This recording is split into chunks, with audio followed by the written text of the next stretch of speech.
before we do that, Senator Gallegos, we want to thank you for your time because we know that you have a time conflict. So we thank you very much. Let me say something before I leave. Sure. Mr. Garden has puts everything in perspective. I will tell you, if I can borrow your map, at all the dark shaded area that he showed you, I mean, that's almost 100% Latino.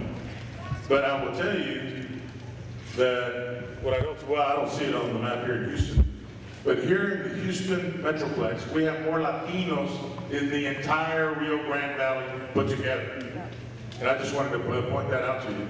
And what the White House for so many years has not known, they think all the Latinos are in the valley, in the Rio Grande Valley. And that's why all our judges and our federal judges, they all get picked from the valley. And that's when I got mad at Clinton that one year. I told them that they're not all in the valley.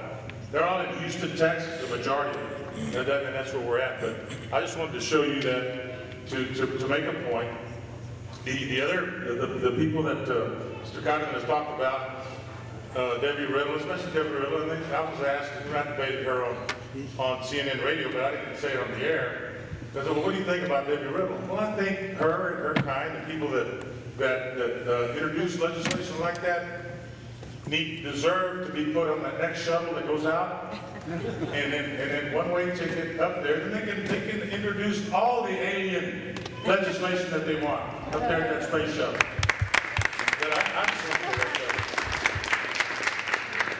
But I mean, we have a golden opportunity here. I mean, the numbers that you cannot go against those numbers that are on there. Dallas last time, 2000, they were screwed. Dallas deserves a congressional district, and they deserve a state senate district. And I believe they're going to get that this decade.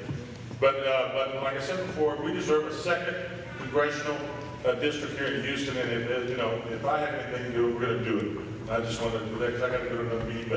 But thank you for this bravery. Thank you for that. I'll let the rest of the panel do my talk. And let me just say this.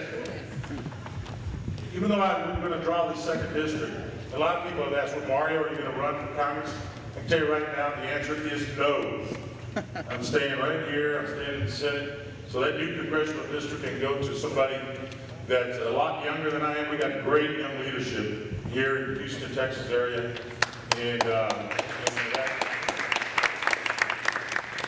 I believe that's our future. Like you said, our future.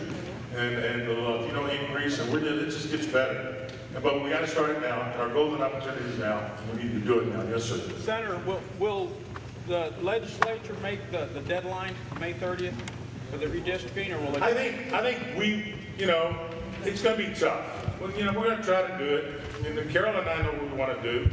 The others, like she told you, West Texas, they have more oil and cattle than people. So they really dropped. But they're really, they're persistent.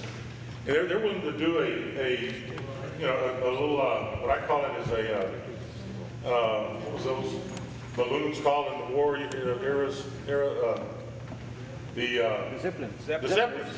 They're willing to do a Zeppelin from Lubbock all the way to Dallas to pick up the population. That's the way they are.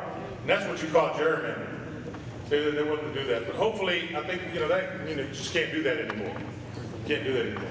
And in order to cross that, you have to cross the Hispanic population. And then that's where you get your Section 5, which was explained here, and then you'll hear it. They just can't do that anymore. I mean, it's just a little too obvious. But I believe that they're not going to be able to do that. And the House and the Senate are going to try to do it by the end of the session. We can't do it on RP, but ultimately I think we've said clearly that we'll probably wind up in the course. But I can tell you this, I met with DOJ along with my chairman, Seliger, and I told the DOJ that Department of Justice, that's ultimately who makes the final call here. I told him, look, Hispanics in Houston, Texas have been screwed. We're tired of being screwed. He understood that. He understood that. So I sent that message. I mean, you know me. I don't play around. I just tell them like it is. They understood that. They understood that. So with that in mind, there will be when we send them the maps, whether they be our maps or they be LULAC's sued maps or whatever, they will know that we have spoke, and they will be doing that with the Hispanic population increase in mind. So I just wanted to tell you that. All right? Thank you very much.